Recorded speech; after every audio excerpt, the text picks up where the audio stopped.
And we are live, everybody. Welcome to this week's Cafe Hangout. I'm John Pollock alongside Wai Ting. We are going to be here with you for the next hour plus, chatting whatever topics you would like to. We will be opening up the phone lines later on in the program to discuss whatever you would like coming up this weekend with Double or Nothing. We'll have the AEW NXT numbers coming down. And I would imagine a heavy focus of today's show is going to be there was a lot of discussion coming out of that episode, and conversely, many media appearances that Martha Hart has conducted over the last week from people including Chris Jericho, Dave Meltzer, and our guest who's going to be coming up momentarily, someone that has covered this story to me as thorough as anyone out there, and that is David Bixenspan, that we're going to look forward to chatting about the episode from Tuesday night, and also some of the newer details that have emerged in the past couple of years while people have been digging into this. And again, I would put Bixenspan right at the top of that list in terms of securing the police report and uncovering a lot of facts that this is such a famous story way, but one that I think a lot of people are only getting to see a lot of the more intricate details of over this past period. Absolutely. Yeah. It's amazing to think about this story being a 20-year-old story, yet I think so much of it being unknown. And I would say, it's not like a lot of these details weren't out there. In Martha Hart's book, a lot of it has been detailed, but I think it takes further presentation through other mediums, such as what you've done, John, and what David's done, and especially, of course, Dark Side of the Ring, and what they've done in order to really bring that information out. And with you guys adding even more details on top of it. So I look forward to just hearing the conversation between you two. Yeah, and so we'll bring in our guest at this point. You know him. He is the co-host of the Between the Sheets podcast with Chris Zellner, has also done so much investigative work when it comes to the pro wrestling industry. He's written pieces on the Owen Hart case for Fanbyte, as well as the Daily Beast, which he spoke with Martha Hart in conjunction with earlier this week. You can check out all of his work through Twitter, David Bix on Twitter, and he joins us now on the Cafe Hangout. And David, first of all, thanks a lot for joining us here on the Hangout today. And I wanted to start off just with, as someone that has gone through and poured through all of the details of this case, what was some of your immediate takeaways from the Dark Side of the Ring episode on Tuesday night of how they approached the story, and some thoughts you had in a overall sense?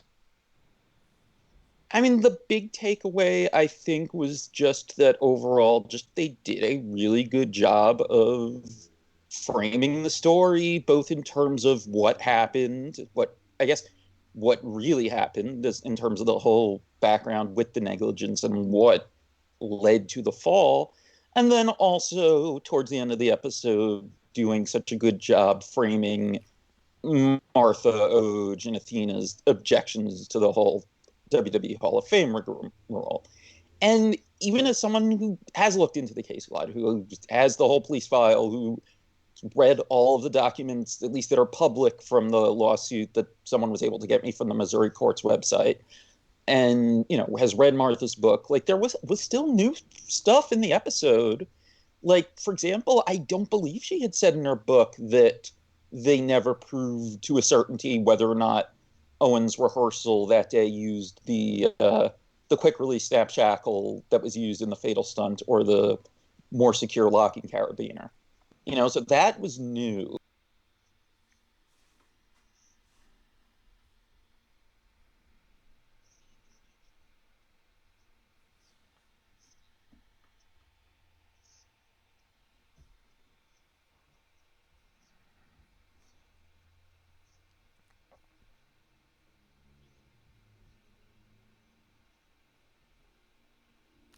We are having some unfortunate connection issues with John, so we're going to try to reach him back. But wanted to ask you, David, certainly you seemed quite happy with the documentary, but were there any lesser known details that you felt like they could have done a better job relaying?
And every time Joe Brown would say, no, that's too dangerous. You can't hang a human using that, especially that high up. It's too dangerous. There's too much risk to it.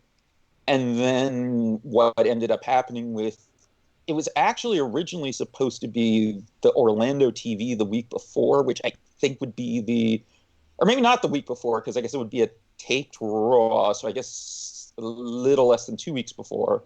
And they had gone to Branham, gave the same price as usual, said he would do it the same way as usual.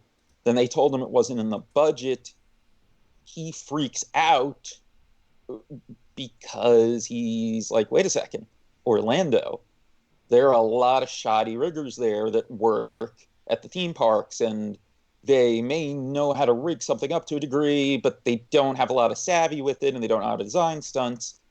So he basically orders his assistant, Randy Beckman, to call WWE, offer to do it himself at a massive discount, saying, look, I have a bad feeling about this. I want to make sure it's done right. Cutting the price down. Let's just do it. And I forget if it was that he said he'd call him back and never heard back, or just got rejected. But it turned out they had Orlando rigger Bobby Talbert, who, not only used the quick release, but also used a vest that was not appropriate for rappelling and restricted Owen's breathing and circulation. Although that, I believe, did get mentioned, the vest, or that may have been more just in the podcast interviews. And then the other thing, besides just the specific negligence on WWE's part, is how Max Mini was originally supposed to be part of the stunt, which is not that well known. It might actually be more well known than some other stuff because it's come up like on JR's podcast and other places. But I mean, that's in the police report, and something I had heard of, but I had never seen till this week when someone found it on YouTube. And then I even tweeted a subtitled version after Rob Bahari and I think it was Eduardo Martinez did transcriptions and translations of it. On Los Super Astros that weekend, after the pay-per-view, mm-hmm. Max Mini does a Owen Hart tribute testimonial where he actually talks about it, which you always wonder with WWE if they know everything that's going on the non-English shows. Mm-hmm. I think especially after when Alberto Del Rio left the first time, and then it turns out, oh yeah, this Alberto El Patron name he's been using, that's what everyone calls him on the Spanish language broadcasts. You wonder if they ever really pay attention to that stuff. So yeah, that was on their TV where he says, yeah, I was going to be his mascot and I was with him all day. He doesn't say specifically I was supposed to be part of the stunt, but it becomes clear why he's so emotional. Like he's almost crying. He's looking towards the sky, and this is just during like a 30-second tribute. And then during his match, which I'm not sure if it was in St. Louis the night after Owen fell, or if it was I don't remember where the tape draw was, or if it was the night after. But he's on the verge of tears, running to the ring, doing his entrance for his first match after that pay-per-view too. So those are the two things I wish they really could have gotten into, because one is very essential to understanding the story, and the other is key to really also just understanding that this could have easily been a much bigger tragedy with Owen, Max Mini, aka Tsuki, and possibly also Jim Corderas all being killed. Mm-hmm. We got John back now on the line, but David, I wanted to also ask you, I mean, it certainly seems like part of Martha's motivation throughout this whole thing was to just show the world how negligent WWE was. I mean, it seemingly that was her intent in even going to trial, at least, according to what she says. Do you feel like the documentary helped her achieve that goal? I think it helped her achieve that goal, but I mean, even from interviewing her last week, it did seem like that the big thing she would have wanted to be in it too was the whole back and forth in timeline with the riggers, because, and I get her perspective on this, if you don't know that part, then understanding WWE specific negligence it's really not as clear. And I'm not saying this as a slight to Evan and Jason or anyone else, because they're walking a tightrope and having to fit everything into 44 minutes and also have all the background and then the aftermath. But that I think it's such a key part of it. And it's the one thing that even people who know that it wasn't the appropriate equipment don't always know. So I wish that it had been covered, and I do think it would have been. Oh, That was the fact that she dropped Lumar, the manufacturer of the quick release, from the case, which even if the judge ruled that her and her lawyers did that in bad faith, which was well allowed WWE to sue, they had the big insurance policy. If she was just going for money, she would not have dropped them from the case. So I totally believe she wanted to go to trial and get the facts out there, but like she said, like, the stress was eating her alive. As far as what would happen in the end, as far as punishment, it would never be anything more than money. So I get her decision, but I do think, and she seems to kind of realize that she didn't necessarily consider the effect the settlement would have on the full story not getting out there in a mass media fashion, which I do want to add real quick before we move on.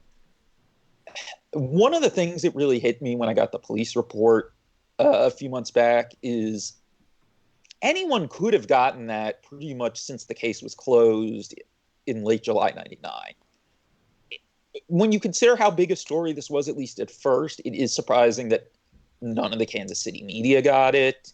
Dave Meltzer or Wade Keller didn't get it, and none of the Canadian media picked it up. Like, with hindsight, especially because the thing I didn't realize is the police report, which anyone can read, I link it in that article I did at Fanbyte, and I linked it on my Twitter earlier this week. It lays out about 95% of what happened. There are things that clarify it from what came out in the lawsuit, but you get the gist of it.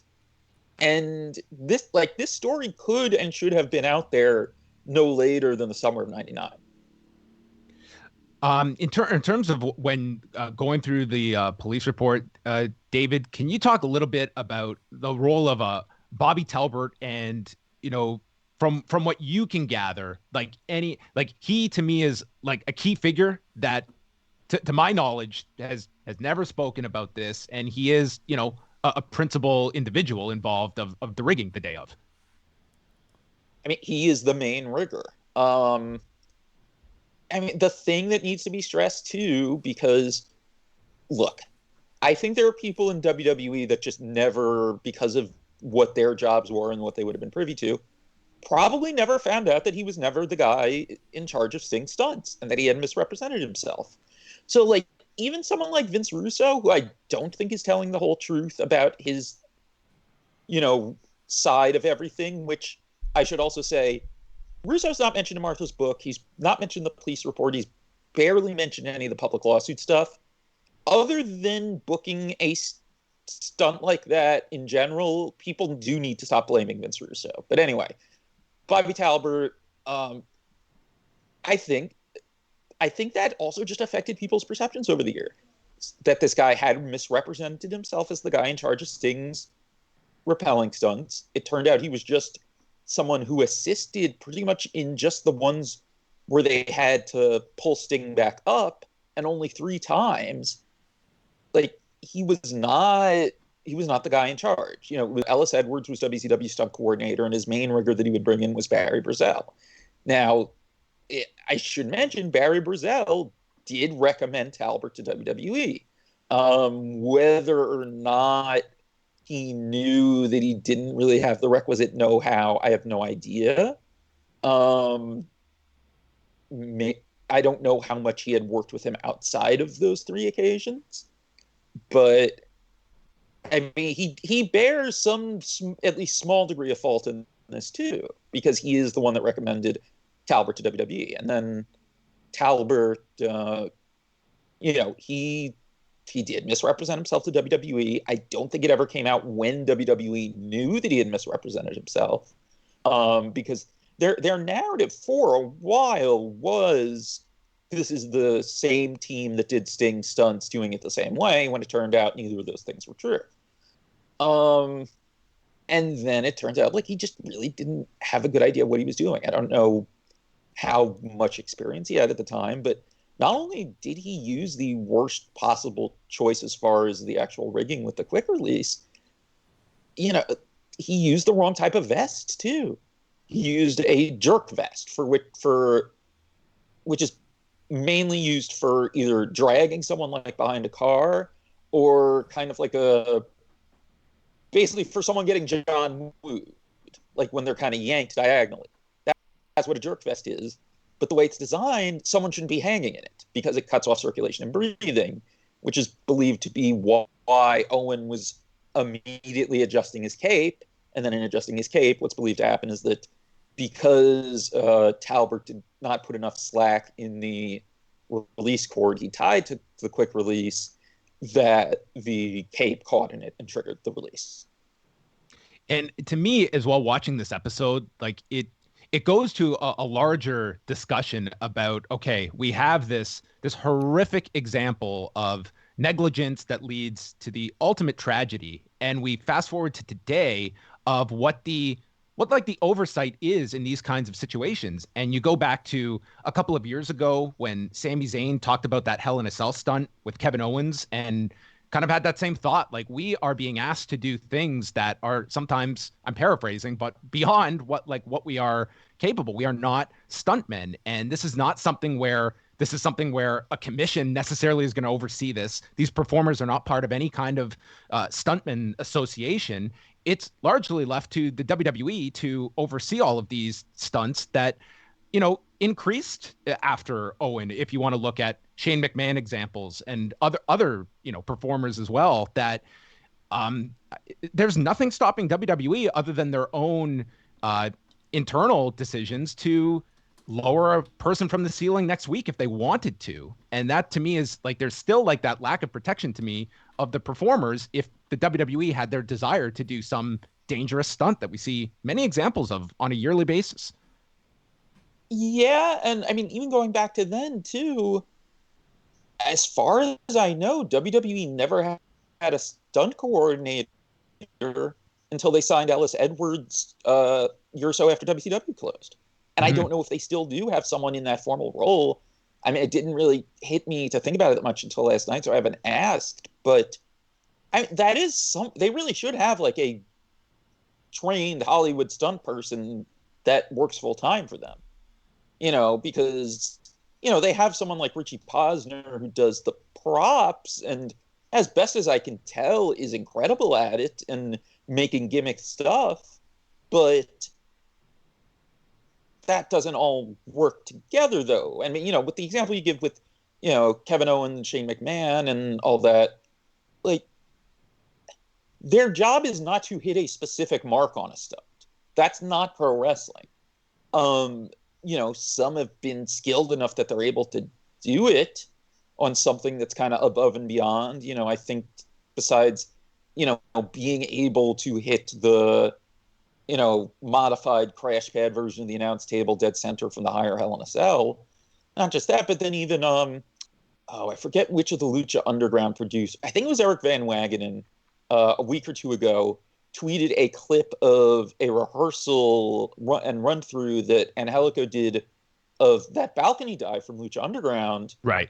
From the balcony to the center of the ring onto a crash pad that some of the studio executives had asked them to do for insurance reasons, which, Angelico nailed it. Ricochet did it after, even just for fun. But that's not the way wrestling works. They have their ring positioning. They know what they need to hit in certain parts of the ring and what's safer in the center relative to in the corner. But hitting a specific mark so you make the prop work from a high place and taking a big fall is not what they do. And there probably is still too much of that. Like, it's an extreme example, but like we've literally seen The Undertaker caught on fire right before a match and have to go through this. It's just, you take this into any other kind of filming environment. Like it's crazy kind of it's the mentality as well that you don't even think twice about stopping to make sure this man is okay. He goes ahead, he does an elimination chamber match, and it's an overall protection that I still feel is not there in place. And it's always going to be the inherent answer that what you are asked of, you go ahead and do. And that's certainly the case in Owen, who was very vocal about his hesitancy to do this stunt that had the most unfortunate ending of them all. But it's not as though we fast forward today and there aren't similar asks of talent that is there. It's just that we haven't had an example like an Owen Hart. Yeah. I mean, I even think back to like something like Rob Gronkowski being asked to fall off of that balcony at Full Sail for WrestleMania, and then the story that's been going out there of Vince McMahon, saying that I could do it and doing it himself. And certainly, David, do you feel like that pressure to perhaps go on to do stunts that people, I guess, aren't unsure of, how much of that pressure has changed at all within the past 20 years? I don't think it has, and I think there's also another aspect that kind of needs to be stressed along with it. Well, twofold. I mean, as far as medical care, the fact that there is still any of that when WWE contracts don't actually even guarantee on-the-job injury coverage is ridiculous. Like, I don't think most people know this. The WWE contracts do not guarantee that they will pay for your injury coverage. They say they will take care of it it's something to the effect of in accordance with current company policy at the time it happens. So, like, when stuff happened, like the stuff that was more kind of Twitter whispered, like about certain people's surgeries not being paid for because either they didn't like the doctor or whatever, like, they are allowed to do that. And the fact there is no protection for that, I don't it's a standard contract. Who knows how many of the wrestlers even read them through? How many of the wrestlers even know that they're not guaranteed it? And then the other thing I was thinking about, and it happens to be with the Hart family, there is still a culture back there that is, I think, even though it shouldn't be with a lot of the younger generation, treating everyone like they're trying to work everyone else. And then you get something like Tyson Kidd. He broke his neck. And no matter what he's telling the referee, no matter what he's not stretchered out. When he's telling them back, they think he's faking for some reason and won't call an ambulance. And Natalya had to drive him to the hospital, and it turned out that he was, a couple millimeters away from being killed.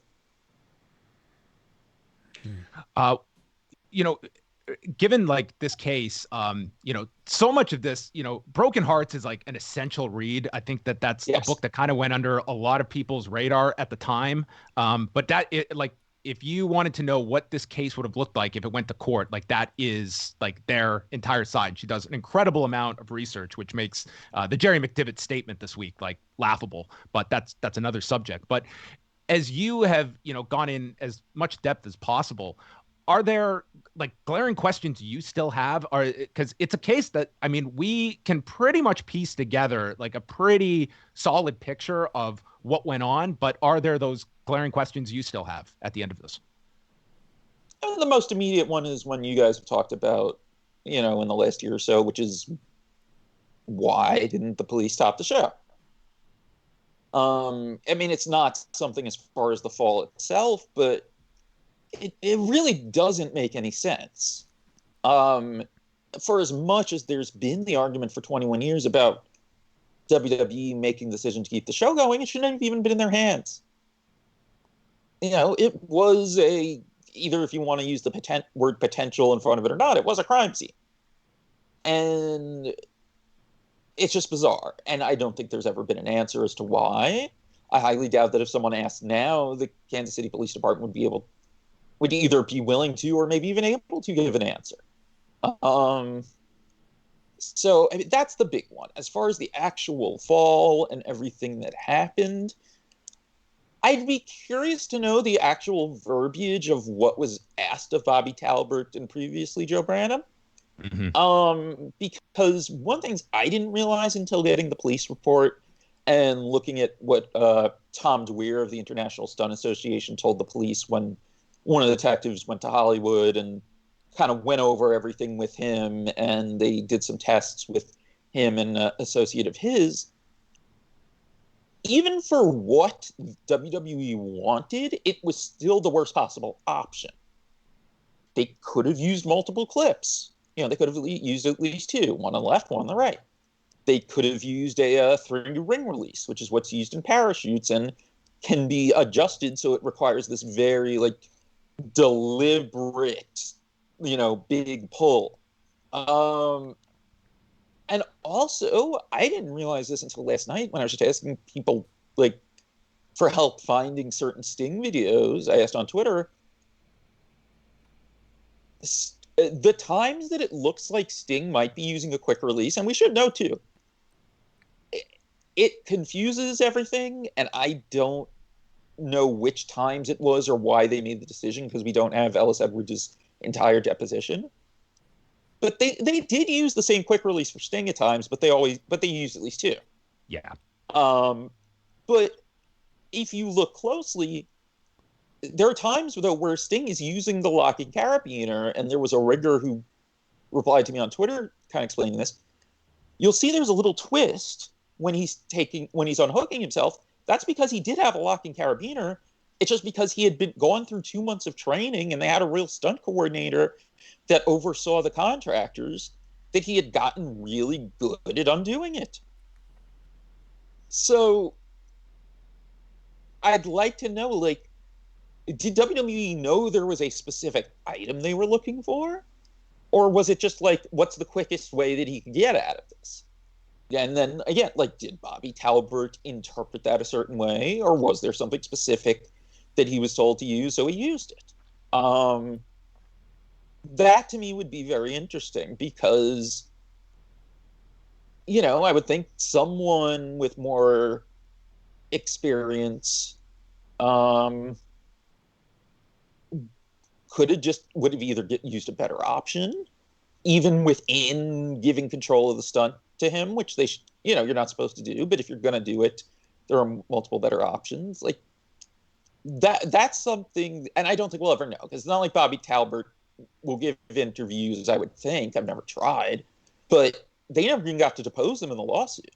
No. So the only stuff we have from him is what he told police in a few interviews. Do you guys know if he ended up continuing to work in the industry doing? Oh yeah, rigging? he did rigging on one of the Rock's movies. Oh wow! In the last several years, yeah, it's crazy. I would hope he got better at it. Yeah, but I mean, the one thing that's a little weird. I hadn't looked at his IMDb first. I looked at, I don't remember what site, but it's one of those sites where stunt workers and actors can advertise themselves on. And if you look at the way he advertises himself, he's not advertising himself as a rigger per se. It's mainly stuntman work and stunt coordination. But if you look at his credits, he has done rigging. So that makes you wonder a little bit. Does he not seek that out specifically because of this? But I mean, yeah, he's still working. I'm not sure if he's in Orlando anymore, but he's still working. He's the one that I think would be someone that you would certainly want to hear from. I mean, was this a guy that had any aversion to using, the quick release? Did he did he voice any concern that, I mean, Joe Branham drew a line in the sand over using as well? And I mean, it's a little morbid to look at it from this way, but so much of this, it's, the cause of all of this is the idea of not making this look clumsy and saving, a handful of seconds in terms of using the quick release versus the locking carabiner. And yet this whole stunt, it was designed to be a spoof on the legitimate version that Sting had done, that it almost works to what their goal was of this, to have that stumble, to have him playing around, trying to release the carabiner at the as he falls down. This was not designed to be this slick stunt that goes off and looks flawless. It was supposed to be a comedy bit at the end of it. It's all of these questions of how it gets there. I think that's the frustrating part, that when it said that this was so needless, it really was in every sense. Yeah, and one thing that's also kind of weird too, and this didn't really even hit me until last day or two, Owen had only done any kind of repelling stunt once before, which is also kind of weird, because if you think about online arguments over the years and stuff, you'll hear the idea that he did it several times. He didn't. He only had done it once Once. before 6 months earlier. Yeah. And In St. Louis, coincidentally, where Raw yes, is the night after, which is just a weird coincidence. yes. But like, and this helps also just kind of crystallize that the desire for the quick release had nothing to do with him, because his previous stunt, he never had to get out of the harness. That's right. He gets caught. Yeah. The idea is he gets, like, I think, stuck a few feet up, and then they just pull him back out after Steve Blackman's wailing on him. So it's not even anything he, did, so to speak. This is just something they had been wanting to do. And the other thing that's just ridiculous too is he's coming out first, especially if you believe Rue's thing that, which I don't know if I do, and we'll get to that in a second, that he originally was supposed to come out second and then told Russo, no, wait a second, this doesn't make sense. If I'm just hanging there trying to get out of the harness, then Godfather would have to just start beating me up. But, which, I mean, when Russo says things that make more sense, I can kind of buy them, but like that. But still, it's just like, he's coming out first. His opponent is someone who has a very elaborate ring entrance. Like, it doesn't even make sense for the specific match and angle that you would need to save those seconds. Yeah. You know One what other I mean? thing. Yeah, absolutely. I completely agree. It's kind of alluded to in the documentary, but not outright said, but I've heard it enough times. And there was a time period, like, I think this was just assumed, but just to, like, set the record straight here, when we get the aerial shots and we're seeing the blood there, like, I went back and watched this, and there is a scene on Heat where there's a Brood segment, and, like, are we definitive? Like, that is not Owen's blood, to the best of your knowledge? Is that, because that had always been my assumption, was this was the Brood segment, that there's a scene, and I can't remember the performer off the top of my head, who gets the bloodbath and just, like, wipes across the edge of the mat, and that happens on Heat, not the pay-per-view. Okay. From the little I tried rewatching a couple nights ago, and just also my understanding of it over the years, my belief has always been that the big stain is from the Brood bloodbath using stage blood. But the police report says that there are two real distinct blood stains in addition to the stage blood. Like, it specifically says that. Okay. Like, they so then did, it's a mix. a luminol or whatever test. Gotcha. So I believe that is Owen, because I don't think anyone bled in the matches before he fell, right? No, because, I mean, they did have the hardcore match before, and I don't recall there being, like, any blood on the show beyond that brood spot that preceded the accident. I mean, Nicole Bass, I think, got cut from the guitar shot, but that's after Owen fell. Right. Which is when the shot anyway, probably would have been. But anyway, so, I mean, my understanding is that until he had basically internally bled out while he's still more or less still moderately alive, that he was bleeding from a wound on his arm. Right. So there is Owen Hart's blood in the ring when they're wrestling. The people who have been, saying on Twitter, oh, that's a lie, I think they're mostly trolling, because if you look, they're people who are searching out and replying to every single tweet that mentions Owen Hart's blood being in the ring. But I'm not sure they have any idea that they're wrong either, if that makes sense. But no, it is his blood. And also the ring, at least this got mentioned, talked about it in the documentary. Like, the ring being broken in the show going on too is ridiculous in its own way.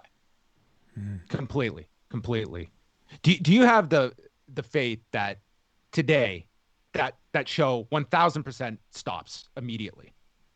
If it's in WWE's hands? Yes. No, because of Lawler. Yeah, there's your example right there. I mean, that is about as close as we get, and that was only, well, that we're coming up on 8 years since that happened in Montreal. Yes.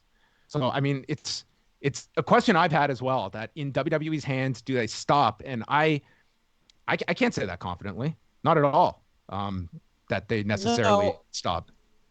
I mean, it's not in the ring, but I really don't think that matters. I mean, you don't have the accident crime scene aspect, but it's all, I mean, but A1, I still think it shows that they probably would. And then also with Lawler, he still had wrestled earlier in the night too. Like you would feel like you'd want to just cut bait on the show there for a number of reasons, tying into him having the heart attack. Or, I mean, even technically, it may not even been a heart attack, right? It turned out eventually that I think it was like a arrhythmia type thing and his heart stopped, right? I think it was like cardiac arrest was like the term. Yeah. Right, right. So no, I mean, I don't think they would. And just so I don't forget it too. So as far as Russo, and I'm kind of curious what both of you guys think about this. Russo's story that he always tells, he's been very consistent, and it's been going back like 15 years, I think, to the Wade Keller DVD interview that he did with Russo and Ed Ferrara. Something to the effect of, he's told, hey, the riggers who do Sting's stunts are going to be in Kansas City to show us some stuff because they want to work with us. Is there anything you can write in the show that they can do? And that he's like, oh, Owen just did the rappelling 6 months ago. Let's do that. And that's basically his involvement. Now, I do believe that Russo's involvement was only on the periphery for the reasons that I mentioned earlier. But there's nothing in any of the evidence that suggests his underlying story is true, but I don't know what he'd be lying about. Like, what? And the other thing is, Ferrara tells the same story, and I do find Ferrara more trustworthy, but I don't really buy that story. Like, what do you guys think of that? I mean, you're taking Vince Russo at his word, which I think you have to with a grain of salt in that instance.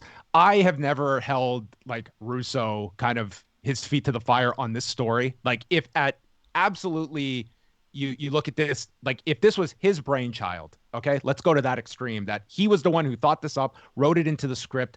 I still imagine that he is doing so with the idea that this is going to be a safely performed stunt. Yes. And I don't think you can put all of that on the writer who ultimately is pitching an idea that has to be okayed, and it's out of his hands in terms of the execution of such an elaborate stunt. So I have a hard time looking at Russo and I think that's unfair guilt to place at his on his shoulders.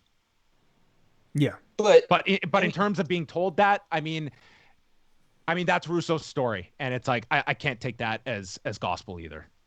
No, I can't. But it's like, it's weird to me when it genuinely seems like he really does not have any real blame here.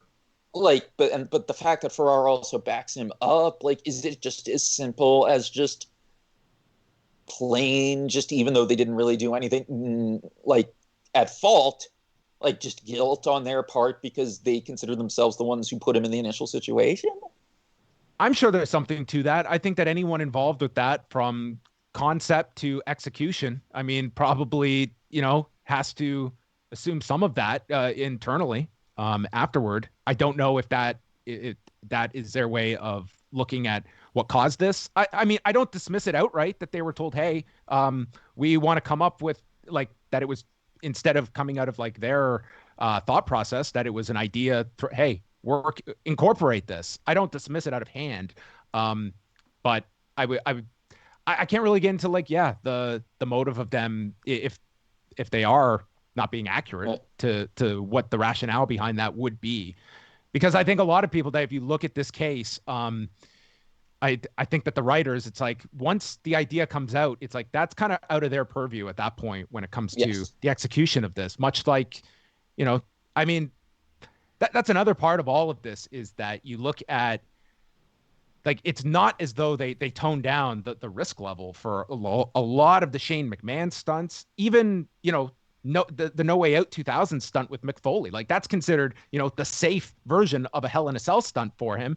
And there's still like a degree of, expertise that needs to be done to execute that flawlessly, and a lot of trust in the people that are performing this and putting this together. And for Mick Foley, I mean, going through that first Hell in a Cell where there was a lot of damage that guy took, that I don't know if I would have that same level of trust in terms of just executing what, I mean, turns out fine in 2000, all things considered. But I mean, this was not like a lessening of these performers having to have an inordinate amount of trust in the team that are executing and, you know, setting out as safety measures as best they can. Yeah, and that's also with the second big bump in the Hell in a Cell match, also having prop failure. Mm-hmm. Like I'm not sure I've bought that there was nothing supposed to happen, but it seems like it was gimmicked and they were way too optimistic about how that gimmicking would work, that it would be able, that the panel on the top of the cage would like go diagonal and Mick could slide down, which, like, with hindsight, it's kind of amazing that they thought that could work as opposed to what ended up happening, which with Mick just going straight through. Something else too, and just to close the loop on what we were just talking about, because I think it's important, and not even just in the context of Russo, but it is the thing people use to put blame on him. Even though Owen was supposed to get stuck a few feet up, pull the release, and do a pratfall, that's not why the quick release was there. The pratfall was put in because they had the quick release.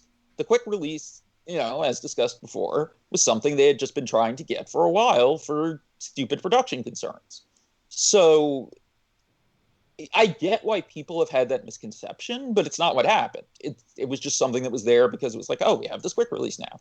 We can do this. But it was not causative of anything. So you get what I'm saying, though. Like, it's something people used to blame Russo, but even then, it's like, in knowing what really happened, people should know it was the effect and not the cause of anything. As we wind this down, David, I just wanted to ask kind of like your overall thoughts on Dark Side of the Ring this season. I mean, they did some tremendous numbers, you know, including in some demos, including the main one, topping out last week's NXT, and where you see the series going for the directors involved, the producers, and for Vice as well, that has found this, you know, the thing that has been an amazing franchise for Vice TV to get itself around. What do you think the future of this show is? I gotta think Vice TV will want a third season. I mean, the thing that's just a little weird, I mean, besides also that with the travel and everything they'll have to do, we don't know exactly when a new season would be entirely feasible. But, you know, the fact that it's weird that Vice has been sort of not as bullish on the show, it seems, as they should be. Because, you know, they were kind of weird about doing a second season and when they'd give, just getting the thing on the air. Date. It seemed to be like an enormous fight just to get the series on. And yeah, like I would just say that this has been a home run for those involved. Yeah. And a season 3, to me, the ask will be that much more in terms of, hey, we've shown you what this is our proof of concept. To me, it's just season 3. It's like I would not be agreeing to do this on the previous terms. I would want, a sizable increase in whatever is being offered. I think that it's, they have an enormous amount of leverage to me to go into a third season. And for Vice, I'm really curious how this all turns out. I mean, especially not only did they do the record viewership, not only did they do the record key demo rating, and the big thing with this week's episode to me is, besides beating last week, or the last several weeks of NXT in the key demo, is the ranking of the shows all day Tuesday on cable in the demo. Their previous high was something like 68th for last week's episode on the Road Warriors. This week they were 31st among cable originals for the day. I mean, when you consider the footprint of Vice TV, that's incredible. So I gotta think they're gonna want, I gotta think it's an inevitability. Maybe it'll take longer than we'd like because of the way the pandemic would affect shooting. But I gotta think there's a third season, and I gotta think Vice probably has a better idea of the value to them now, especially now that they added the after show. Even if that doesn't do as well, still, it's a shoestring budget show that I'm sure is doing better than most of what they put on. And also, we should mention, too, we haven't been getting these numbers past the first week. But if the first week's any indication, just on TV alone, the actual viewership of each episode is several times as much as the premiere. Like, you'll see people sometimes being like, oh, what, 250,000 people are watching this. What's that in the grand scheme of things? No, the viewership with, like, the first day replays, and I think also DVR for the Benoit episodes was something like, it was like 1.2 million, right? It was something in that we're talking range. YouTube and just piracy sites and everything as well that we're not accounting Right, for. that's not even counting YouTube. Yeah. Yeah, I mean, and, well, also with YouTube, too, like, they have not done a good job policing YouTube. So there's a lot of unofficial YouTube uploads. They're getting a lot of views, and they probably should do a better job with that. But regardless, like, yeah, I think there'll be a season 3. As far as how season 2 went, I think overall it was much better than the first season. I say that as someone who liked the first season, but more consistent tone, better edited. Like, the first season, there was kind of this, I don't know if I would say it was a pattern, but there were at least a few episodes where the last 5 minutes always seemed very rushed.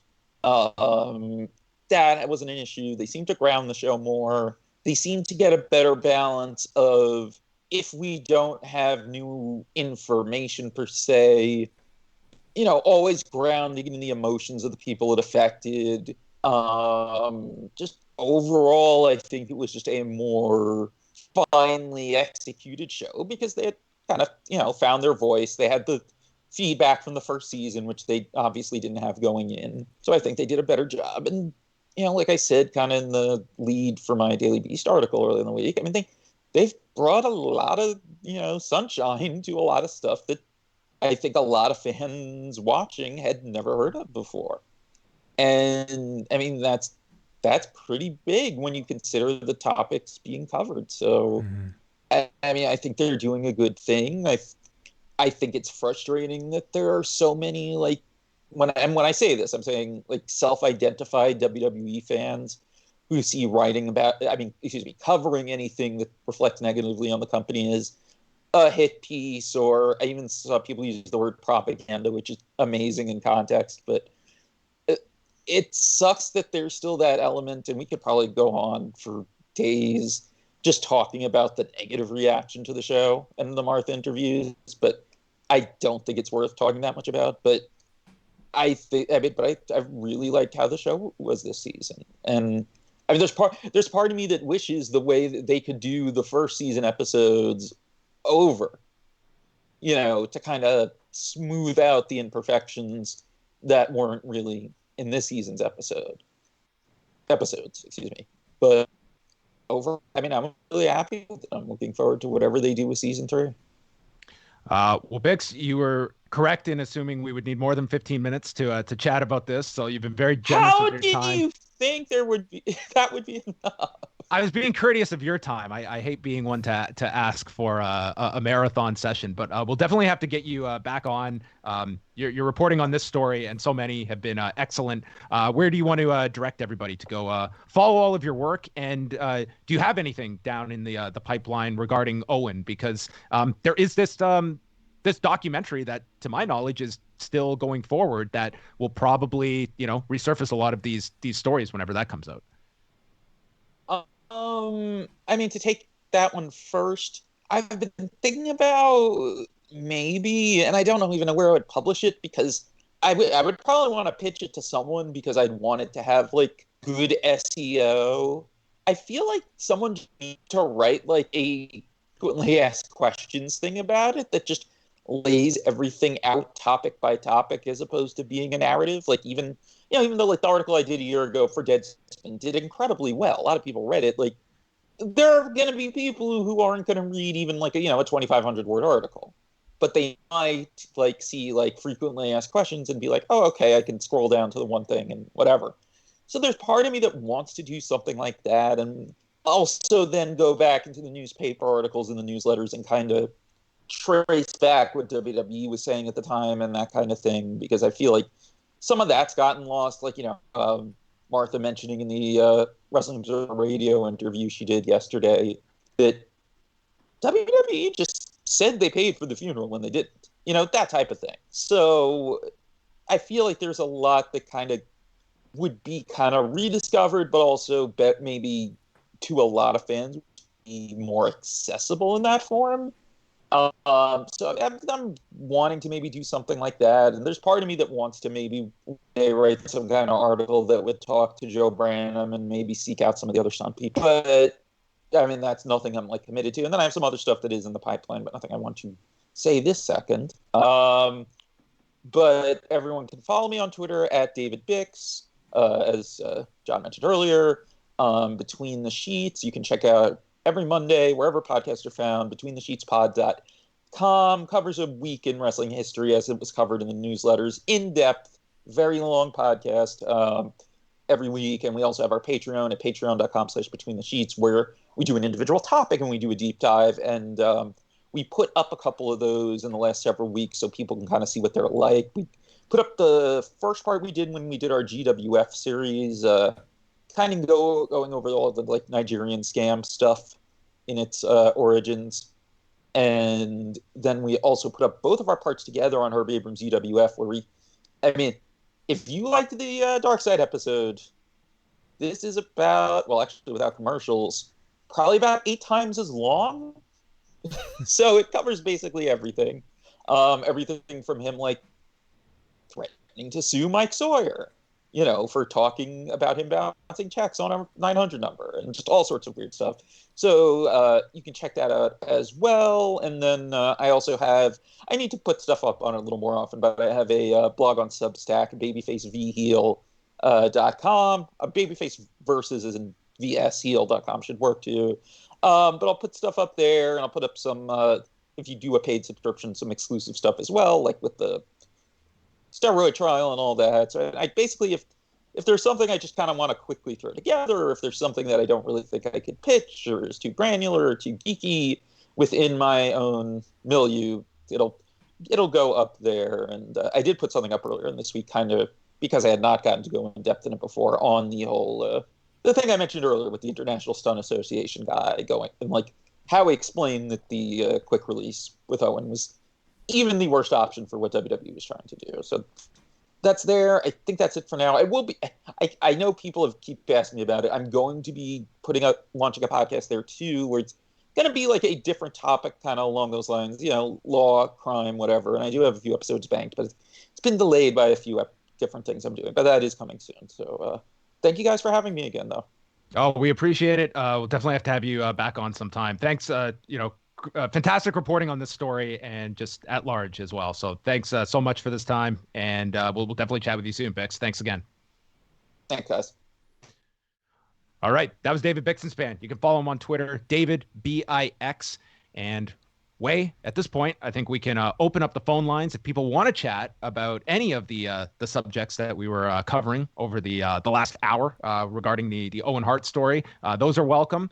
We can also chat a bit about Double or Nothing that's coming up Saturday, and probably in the next 10 to 15 minutes, we should be getting the AEW NXT numbers from Wednesday. But just quickly, you've gotten to see Dark Side of the Ring. We'll do a deeper review on Rewind to SmackDown on Friday night, but what did you come away with? Just some of your immediate thoughts.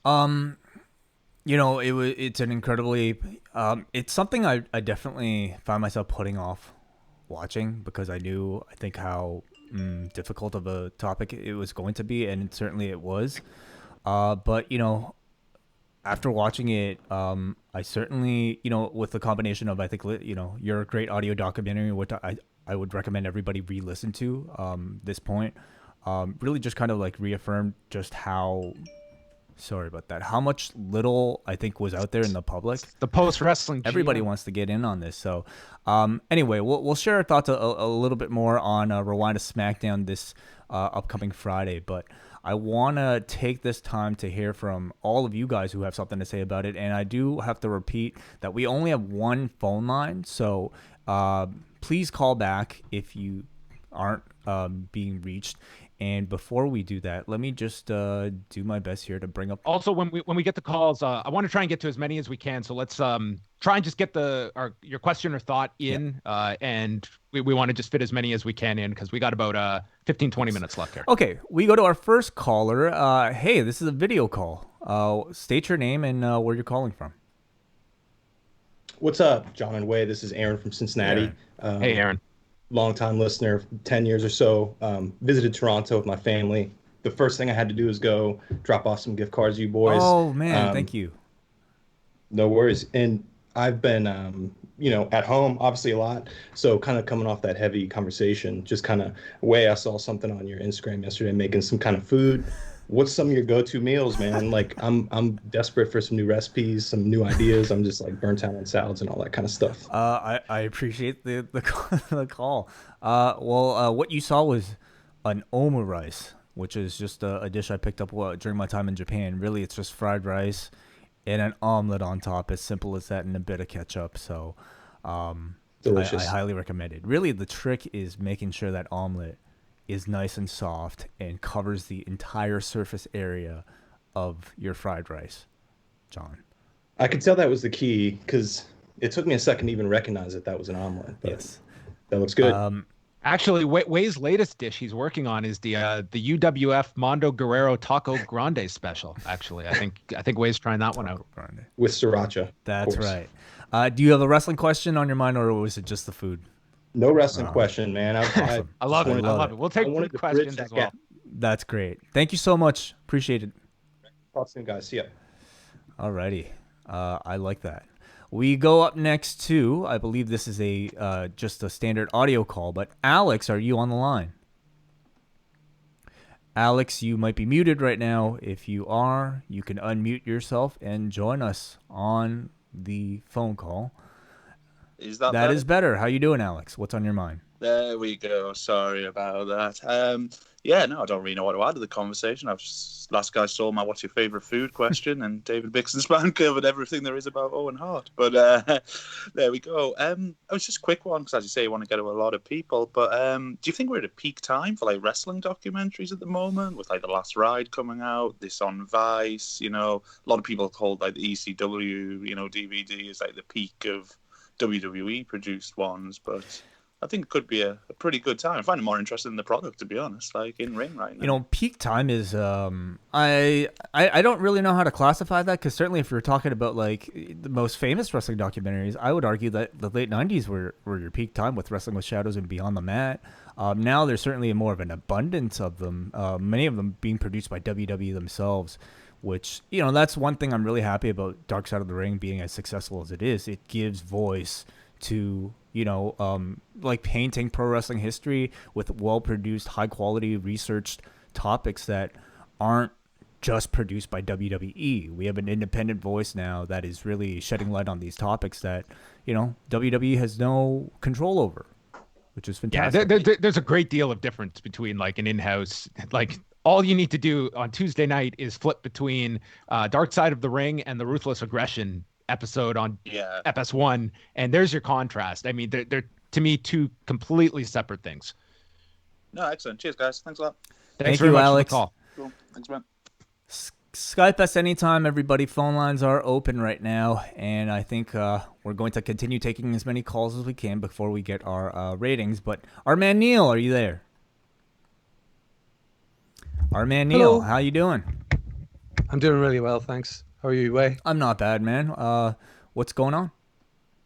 And John, of course. I just wanted to put a bit of a shout out there for Jamesy for his emphatic win on the Euro transfer window. Yes. And I'd be very intrigued once I get off the air to know whether the two of you voted and for whom. But I did want to touch just before getting off the air and letting somebody else on what John had alluded to while talking what John to David had for there. dinner last night. Yeah. No, it was the Sami Zayn thing it was the Zayn / Kevin Owens / Shane McMahon stunt from Hell in a Cell 2017. And, I heard that episode of Talk is Jericho when they talk about that. And I do have some of the quotations in front of me, and from a report at the time, and it struck me when I listened to it, and they don't mention Owen. Oh. To me, this is an elite Hollywood level stunt, and they were just kind of like, pull him off, and then he sort of rehearses the conversation. Well, hang on, when exactly do I pull him off? When you see Shane's foot come off the cell, hang on, look, I have 1.8 seconds to make sure I go from being invisible to grabbing him. You don't understand the margin of error of this. So he was really very open and honest about the margin. His concerns about it. I mean, the difference between success and catastrophe in that kind of a stunt, it's measured in inches and seconds. Like that is the margin. It's extremely and it's somewhat like, to my point, is that it's almost like routine that this is something that, like, that wasn't a big subject coming out of that stunt at Hell in a Cell. It's expected when we do Hell in a Cell that something of that nature is going to happen. It certainly was ahead of the Shane McMahon Undertaker Hell in a Cell. And I don't think we give enough credence to what is being asked of these performers, and also how it's just been drilled into them that this is part of the job when it really isn't. Absolutely. Yeah, 100%. I just wanted to re-emphasize that point, because Sammy is, is more outspoken than you might normally expect a WWE employee to be at most of the time, in fact. And in that interview, he's laying it out pretty clearly. He says if it was Hollywood, it would have been rehearsed ad nauseum. They would have had professionals, which implies there weren't professionals. So, I just wanted to make that point. And again, once I get off the air, I'd love to know who you voted for in the BWE competition. Thank you, Neil. Appreciate it. Thanks. Bye. I personally, I want to congratulate, first of all, the entire group for, I would say, an all-time great BWE podcast, and congratulations to the winner, Jamesy. However, my vote did go to Benno and Regress Wrestling. I'm going to have a really sad answer. I didn't vote. Oh, so I thought it was I can't choose. It'd be a conflict of James's interest. card, though, I think the clincher was certainly main event of Cesaro versus round 18. Will Ospreay, and certainly having Kane on the card didn't hurt either. Our favorite European wrestler, Kane. Let's go to Brandon from New Jersey. Please unmute yourself, and hopefully you know how to do that, and you can turn off our voices in the background. Have you figured out? Yes. Okay. Hello. Great. You did it. First time caller, Brandon Yeah. from New Jersey, figuring out Skype. First time, long time, guys. How are you? Oh goodness. All right. All right. I'll be real quick. I got 3 questions real quick. and I'll 3 get out of here. questions? Number 1. Oh my 3. goodness. 3. I'll shotgun them like Okay. a brewski, and I'll get out of here. All right. Number 1. The thing with the Owen Hart thing that really disturbed me was the whole family thing, and how they some sided with Vince and whatnot. And I don't know about you, but if some people in my family did that to me, if I died like that traumatically and they went with the other side, I'd be rolling in my grave. That's just unacceptable. And I'm sure you guys are in agreement also with that. That's just total nonsense. And it's difficult. I would say for me to completely like say who's right or who's wrong in that scenario. Certainly, like, my heart would be closer to the victim's immediate family and Martha, and their case is a unique one because they happen to be a family that primarily makes its income strictly from the person that was responsible for the crime, and that just makes it much more, I would say, of a complicated issue than something I would be able to put myself into. I do have some sympathy for the ones that were classified as like neutral, that Martha, was not happy that they stayed neutral with, an example being like a Ross Hart. I can only imagine being in the middle of that and your family is divided as much as they are. There are some that are either attempting to or are deriving an income from WWE. It was a horrendous situation. The story of like the facts of the agreement being sent to Jerry McDevitt, it's a pretty tough story to understand the motive behind that. but it was such an ugly story that, realistically, it definitely had like lifelong scars coming out of that. And so much of it played out in the public. Like, it was a really nasty look for the family. And I can't fault Martha for having the feelings she does now, which, I mean, really doesn't come out that she has any ill will towards them, but what's done is done in her mind, that there's not going to be any relationship with those people. It's, there are going to be, forever lasting scars as a result of that. I feel bad for the kids too, man. That's who are totally, the third generation, who are kind of had to see the older generation do all of this. And I mean, they're kind of, all of those people are kind of, they're the ones caught in the middle, and they're the bystanders, unfortunately. Two, my second question: do Oj and Athena, do they still have relationships with their cousins that are still wrestling, or are they distant with them? I mean, it sounds like it's like there's been like interaction. They're all in Calgary right now, but I mean, Oj is doing his like studying over in England. So, I mean, it's not as though he's even over here, but he is right now.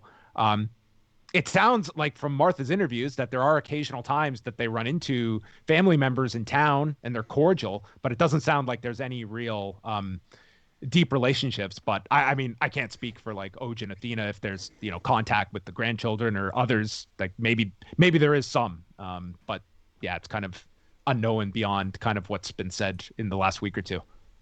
And my third and final question for the Stampede match: are they going to use CFL rules? I'm out of here. Peace. CFL rules, so like bigger balls.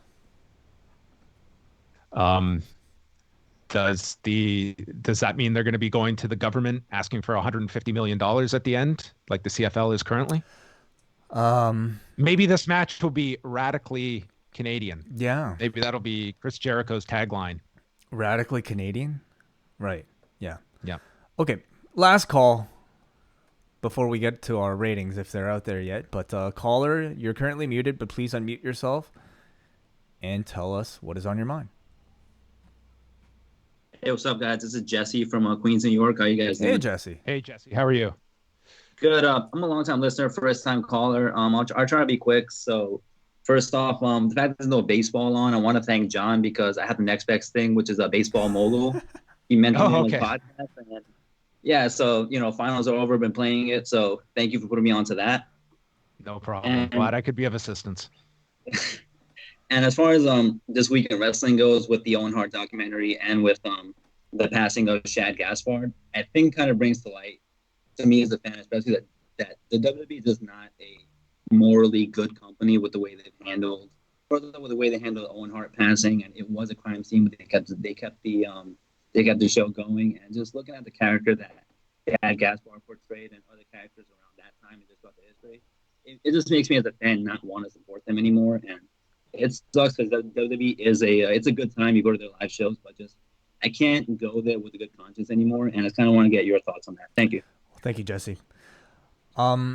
Listen, like every week, it's especially while watching a series like Dark Side of the Ring. I mean, this entire series and specifically this entire season feels like it is putting like a show that puts Vince McMahon on trial. And it's like putting Vince McMahon at the gates of like, and it's like, here are all the sins that you've committed throughout your lifetime. It's something I think as a wrestling fan, and specifically a North American wrestling fan, I think a lot of us have thought about. It's like Vice is doing their own remake of A Christmas Carol. Pretty much, yeah. Except there's no real ending to it. You don't really see like Vince McMahon necessarily answer for it. It really is just, something that I think is ultimately up to the court of public opinion. But anybody who's been following this business long enough, I think, knows the type of person that is running this particular company. At the same time, he's got a legion of like followers and employees. And you listen to somebody like The Undertaker, Mark Calloway, talk about how much respect he has for Vince McMahon while working for him. It's a very complex type of relationship I'm sure he has with his employees, his audience. And it's, yeah, certainly like when you look at all the terrible things that have occurred under his watch, it makes things incredibly difficult to justify continue being a fan. But, you know, how much of that should bleed into, I think, the efforts of the performers who, you know, continue to, I would say, like, to me, you know, continue to do their best regardless of like the history of the company. And that line will be different for really any fan.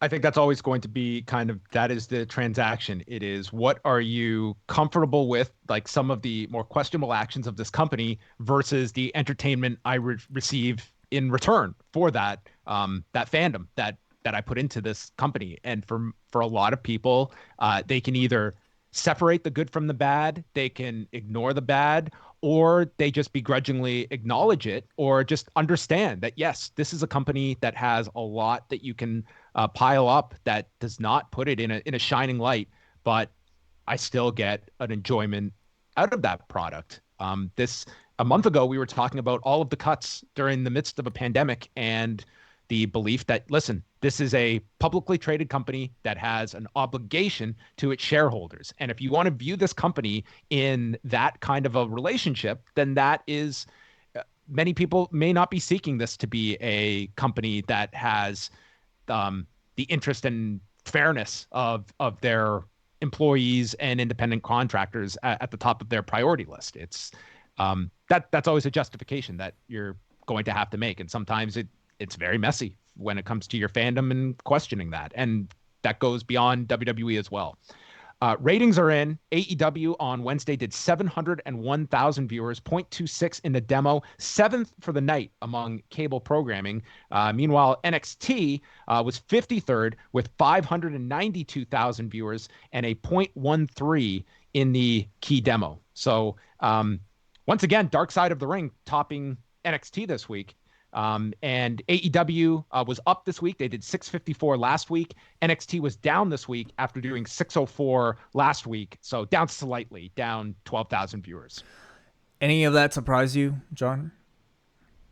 You know, it was not a giant bounce back for AEW, but they were coming off their lowest number ever last week at 654 and their lowest demo ever. So in that sense, it was a moderate bounce back for a show that, I mean, beyond being the go-home show, I wouldn't say this was a show that on paper grabbed your interest level. There was nothing to me that was announced that was like, can't miss. But 7th for the night on cable, that's still, like, that's consistent. You know, we look at Raw, that their viewership is way down, but they are still, the difference I'll say is this, that when you look at Raw, is they are still on top of the cable ratings on Monday. However, what they're up against, they are, you know, largely, and there will be exceptions here, but programming that is either maintaining or slightly below, or news, which is way, way up. There probably, and I should look into this more, but there probably are not a lot of examples of shows that are creating new content and have lost so much audience as Raw has. And that's a question we won't be able to answer until there's some kind of normalcy period where we can look back and say, was there an audience that tuned out during this period that never came back? Or was this I'm taking a break phase for 300,000 to 500,000 people that comes back, and a year from now, they're, you know, consistently above the 2 million mark? Or is this a new level that we can expect Raw to be at? We don't know that answer. That'll be ultimately what this period is remembered for, either a short interim period where interest was at its lowest for Raw, or it was something that ultimately drove people off that found other things to do with their Monday nights. Let's close off here with Hansi, who's been waiting patiently. Hansi, what's on your mind? Oh. No, it's unmuted. Yep, you're there. We can hear you. Oh, you can hear me? You are live, Hansi. The world is listening, Hansi. yeah, I'll be quick, but your Pollock, I gotta give you props for the, when you cover the G1, right?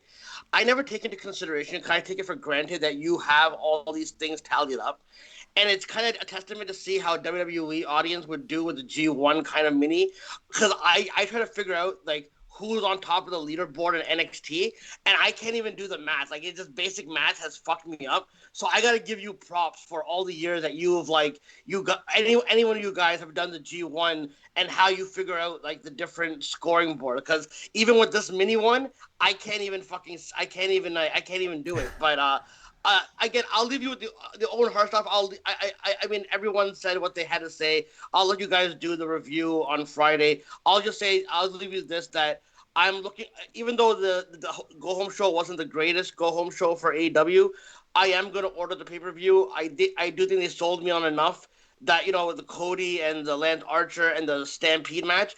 My question, though, is do you guys think that there's going to be a big surprise? Do you think the rumors might be true that it might be Sting, or do you think that's far-fetched right now? And I'll leave you with that. Thank you for all the good work you guys have done, and it was a good interview with David Bixenspan. Thank you, Hansi. Thank you, Hansi. We appreciate it. Yeah, there's certainly the potential to do that. I wouldn't. Sting where? I think Sting in part of what?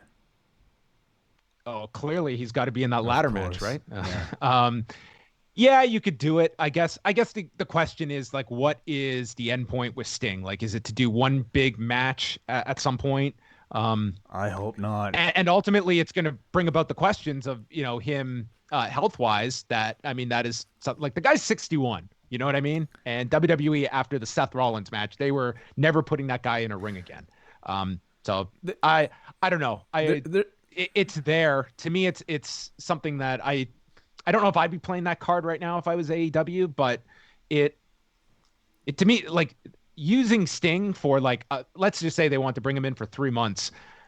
I think doing so without a crowd, I don't know how much he would necessarily mean to business, but from a live pop, it would have been enormous, but you don't have that. So I don't know how high that would be on if that was an available option, if I would necessarily be exercising that. I think there's certainly a place for Sting within AEW and the history that they could draw from, but for me, it's not in ring. I think his days are long done as an in-ring performer. I don't even want to see him in a tag team situation, but as a mouthpiece for somebody, as somebody that you can use just to have somebody to, help get in the middle of a storyline. There's so many of them though already. I don't know if you find to me but the alternative to put him into the ring, I think, is worse. And I think you risk like AEW having bad matches, and that to me at this point is still something that they seem to hold it at a very high standard.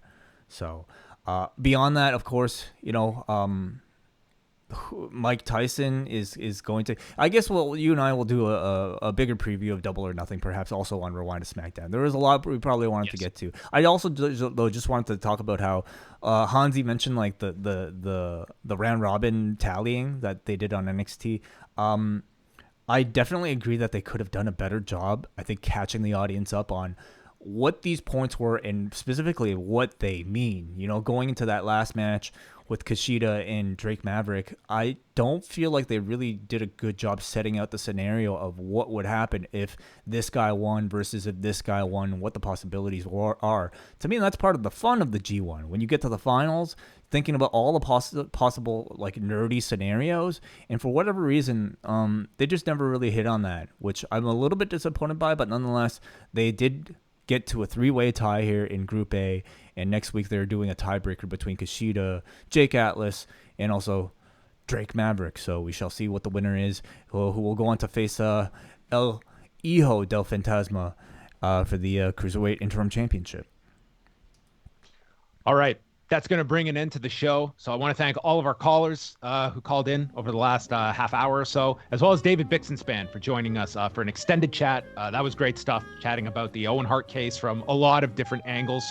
And yes, we'll be back Friday night, Rewind to SmackDown. That will be available to all members of the Post Wrestling Cafe. And then Saturday night, we're going live immediately after Double or Nothing. If you're a Double Ice Cap or Espresso patron, you can tune in live and phone in with your feedback to the show. And then we've also got Total Recall on Sunday. So all of that can be found at either postwrestling.com or postwrestlingcafe.com. That is it for us. Thank you for tuning in to the Cafe Hangout. And thank you to Phil Chertoff for the snazzy graphics. Much appreciated.